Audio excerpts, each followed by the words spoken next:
యూట్యూబ్లో ఈ కార్యక్రమాన్ని వీక్షిస్తున్న ప్రేక్షకులందరికీ సెక్స్ విజ్ఞానాన్ని శాస్త్రీయంగా తెలుసుకోవడానికి, అవగాహన కలిగించడానికి మీతో ముఖాముఖిగా ఈ కార్యక్రమాన్ని ఏర్పాటు చేస్తున్నాం.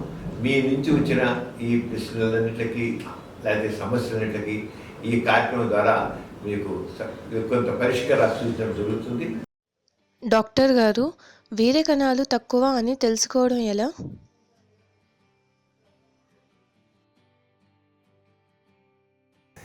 ఇప్పుడు ఈ పిల్లలు పుట్టడం ఈ దాంట్లో వీరికి నాకు తగ్గిపోయి అంటే చాలా కారణాలు ఉంటాయి. ముఖ్యంగా ఒకటంటే వేరుకోసీలు అని ఒకటి ఉంటుంది మగవాళ్ళలో, అది వస్తుంది. అలాగే వేరుకోసీలు నరాలు ఉబ్బుతాయి.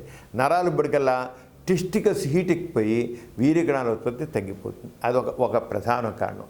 అలా కాకుండా థైరాయిడ్ హార్మోన్ తక్కువ ఉంటుంది కొంతమందికి, దానిలో ఎందుకంటే వీర్యకణ ఉత్పత్తికి థైరాయిడ్ హార్మోన్ అవసరం చాలా ఉంది. ఎప్పుడైతే థైరాయిడ్ హార్మోన్ డిఫిషియన్సీ ఉంటుందో వీర్యకణ ఉత్పత్తి దెబ్బతిపోతుంది. అలాగే ప్రోలాక్టిన్ అనే హార్మోన్ ఒకటి కొంతమంది ఎక్కువగా వస్తుంది.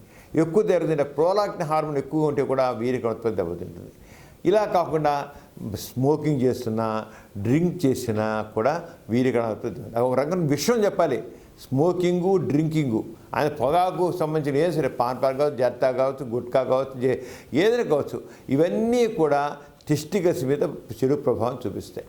అంచేత ఇప్పుడు ఆయనకి వీరికణాలు తక్కువనాయని, చాలా తక్కువనాయని నిర్ధారణైంది కనుక ఆయన విషయంలో ఈయన వేరుకోసలు ఉందా అని చూసి వేరుకోసలు ఆపరేషన్ చేయించుకోవాలి. ప్రోలాక్టిన్ హార్మోన్ ఎక్కువ ఉంటే తగ్గడం మందులు వాడాలి. థైరాయిడ్ హార్మోన్ లోపం ఉంటే థైరాయిడ్ మందు వాడాలి.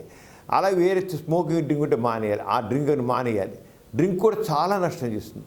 ఆ వరగ పాయిజన్ మాట టెస్టికల్స్లో ఉన్న కణాల మీద అంజే ఆరోగ్యం చేస్తే తప్పకుండా మార్పు వస్తుంది. అదే డాక్టర్ చెప్పినట్టు చేస్తే ఆ చక్కగా ఆరోగ్యం కూడా బాగుంటుంది. రెండో పక్క పిల్లలు కలుగుతారు.